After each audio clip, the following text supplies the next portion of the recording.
ನಮಸ್ಕಾರ. ಸ್ಪಂದನ big boss journey ವಿಶೇಷ ಕಾರ್ಯಕ್ರಮಕ್ಕೆ ಸ್ವಾಗತ. ನಾನು ಭವ್ಯ Srivatsa.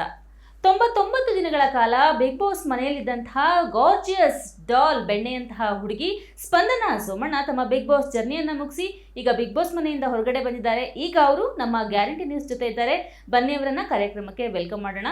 Hello Spandana, welcome to the show. Hi, ನಮಸ್ತೆ. ಹೇಗಿದ್ದೀರಾ? ನಾನು ತುಂಬಾ ಚೆನ್ನಾಗಿದ್ದೀನಿ. ನೀವು ಹೇಗಿದ್ದೀರಾ? ಚೆನ್ನಾಗಿದ್ದೀನಿ. ನನ್ನ ಮೊದಲನೇ ಪ್ರಶ್ನೆ ಏನಂದ್ರೆ, 99ಗೆ ಔಟ್ ಆಗ್ಬಿಟ್ರಿ ನೀವು. ಇನ್ನು ಒಂದು ದಿನ ಕಳೆದ್ರು ನಿಮ್ದು 100 ಡೇಸ್ ಆಗ್ಬಿಡ್ತಿತ್ತು ಬಿಗ್ ಬಾಸ್ ಮನೆಯಲ್ಲಿ. ಈ ಬಗ್ಗೆ ನಿಮ್ಮ ಫಸ್ಟ್ ರಿಯಾಕ್ಷನ್ ಏನು?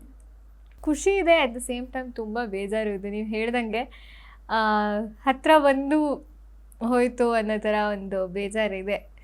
ಬಟ್ ನಾನು ಇಷ್ಟು ದಿನ ಏನಿದೆ ಅದು ಕಂಪ್ಲೀಟಾಗಿ ಒಂಥರ ನಾನಾಗಿದ್ದೆ ಅಂತನೋ ಅಥವಾ ನಾನು ಕಂಪ್ಲೀಟ್ಲಿ ಎಂಜಾಯ್ ಮಾಡಿದ ದಿನಗಳು, ಅದನ್ನು ಲೈಫ್ ಟೈಮಿಗೆ ಚೆರಿಷ್ ಮಾಡ್ತೀನಿ. ಸೊ ಅದಕ್ಕೆ ಖುಷಿ ಇದೆ. ನಿಮ್ಮ ಮೇಲಿರುವಂತಹ ಒಂದು ದೊಡ್ಡ ಆಪಾದನೆ ಅಂತ ಅನ್ಕೊಂತಿರೋ, ಏನು ಅನ್ಕೊಂತಿರೋ ನನಗೆ ಗೊತ್ತಿಲ್ಲ, ಲಕ್ಕಿ ಗರ್ಲ್ ಅಂದರೆ ಬಿಗ್ ಬಾಸ್ನ ಲಕ್ಕಿ ಗರ್ಲ್ ಸ್ಪಂದನ ಪ್ರತಿ ವಾರ ಸೇವ್ ಆಗ್ತಾ ಬಂದರು. ಆದರೂ ಕೂಡ 99 ಡೇಸ್ ನೀವು ಅಲ್ಲಿ ಸರ್ವೈವ್ ಆಗಿದ್ದೀರಾ.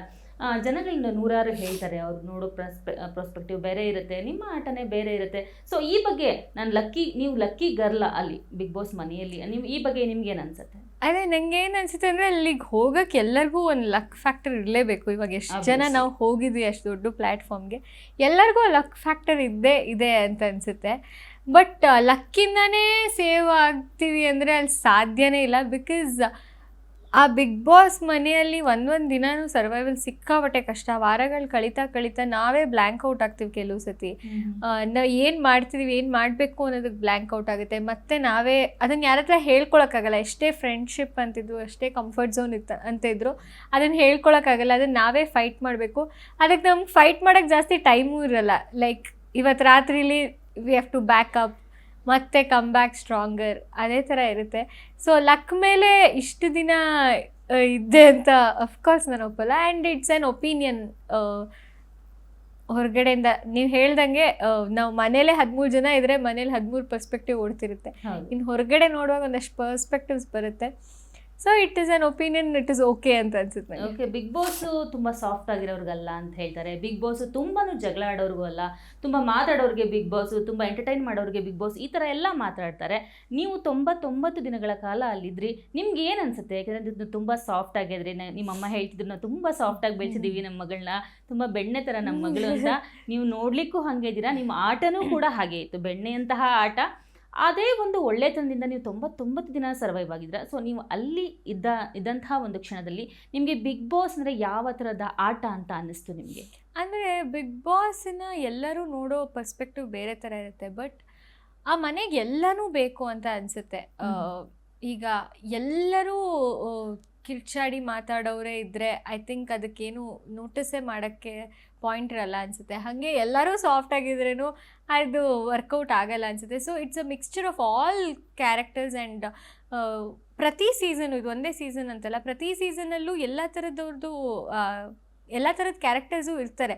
ಬಟ್ ಆ ಕ್ಯಾರೆಕ್ಟರ್ಸಲ್ಲಿ ನಾವು ಹೆಂಗೆ ಗೇಮ್ ಮಾಡ್ತೀವಿ, ಹೇಗೆ ನಾವು ಕಾರಣಗಳು ಕೊಡ್ತೀವಿ, ಯಾವ ಸಿಚುವೇಷನಲ್ಲಿ ಹೆಂಗೆ ರಿಯಾಕ್ಟ್ ಮಾಡ್ತೀವಿ, ಅದ್ರ ಮೇಲೆ ನಾವು ಎಷ್ಟು ವಾರ ಇರ್ತೀವಿ ಅನ್ನೋದು ಬೇಸ್ ಆಗಿರುತ್ತೆ ಅನಿಸುತ್ತೆ. ಓಕೆ, ಲಾಸ್ಟ್ ವೀಕ್ ನೀವು ಮನೆಯಿಂದ ಹೊರಗಡೆ ಬರುವಂಥ ಲಾಸ್ಟ್ ಬಾಗ್ಲನ್ನ ತಟ್ಟಿ ಮತ್ತೆ ಹೊರಗಡೆ ಹೋಗಿದ್ರಿ. 2 ಕಾರಲ್ಲಿ ನೀವು ಮತ್ತು ಮಾಳು ಅವ್ರು ಕೂರ್ತಾರೆ, ಮಾಳು ಅವ್ರು ಔಟ್ ಆಗ್ತಾರೆ, ನೀವು ವಿನ್ ಆಗ್ತೀರಾ. ನೀವು ತುಂಬ ಎಮೋಷ್ನಲ್ ಆಗಿಬಿಡ್ತೀರಾ. ಆ ಒಂದು ಸಿಚುಯೇಷನ್ನು ನಿಮಗೆ ಲಾಸ್ಟ್ ವೀಕೇ ನಾನು ಹೊರಗಡೆ ಹೋಗ್ತೀನಿ ಅನಿಸುತ್ತಾ, ಅಥವಾ ನಾನು ಇದ್ದೇ ಇರ್ತೀನಿ ಈ ವೀಕ್ ಅಂತ ನಿಮ್ಗೆ ಏನಾದ್ರು ಕ್ಲೂ ಸಿಕ್ಕಿತ್ತಾ?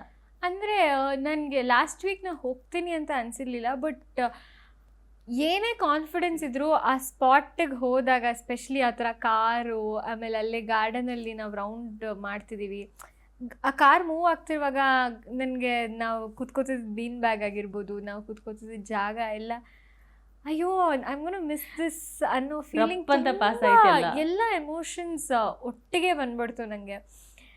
ಅದು ಸ್ಪೆಷಲಿ ಹಂಗೆ ಸರ್ಕಲ್ ಮಾಡುವಾಗ, ಹೊರಗಡೆ ಹೋದಾಗ, ಆಮೇಲೆ ಒಳಗಡೆ ಬಂದಾಗ್ಲೂ ಆ ಸ್ಪಾಟೇ ಹಂಗಿದೆ. ಬಿಕಾಸ್ ನಮಗೆ ಗೊತ್ತಿಲ್ಲ, ಹಿಂದೆ ಮಾಡೋಣನೂ ಬರ್ಬೋದೇನೋ. ನಾ ಒಳಗೆ ಬಂದೆ ಅಂದ ತಕ್ಷಣ ನಾನು ಸೇಫು ಅಂತ ಹೇಳಕ್ಕೂ ಆಗಲ್ಲ. ಹೇಳಿ ಬಿಗ್ ಬಾಸ್ ವಾಯ್ಸ್ ಕೇಳಿದ ಮೇಲೇನೆ ಒಂಥರ ಅದು ಅನ್ಸುತ್ತೆ. ಅನ್ಸಿರುತ್ತೆ. ಸೊ ಆ ಕಾನ್ಫಿಡೆನ್ಸ್ ಇತ್ತು ಹೋಗಲ್ಲ ಅಂತ. ಬಟ್ ಆ ಪಾಯಿಂಟಿಗೆ ಹೋದಾಗ ಯಾವ ಕಾನ್ಫಿಡೆನ್ಸ್ ಇಟ್ಕೊಳಕ್ಕಾಗಲ್ಲ. ಓಕೆ. ಅದು ಐ ಫೆಲ್ಟ್ ವೆರಿ ಇಮೋಷನಲ್ ಆ ಪಾಯಿಂಟಲ್ಲಿ. ಗ್ಯಾರಂಟಿ ನ್ಯೂಸ್, ಸುದ್ದಿ ಖಚಿತ, ನ್ಯಾಯ ನಿಶ್ಚಿತ.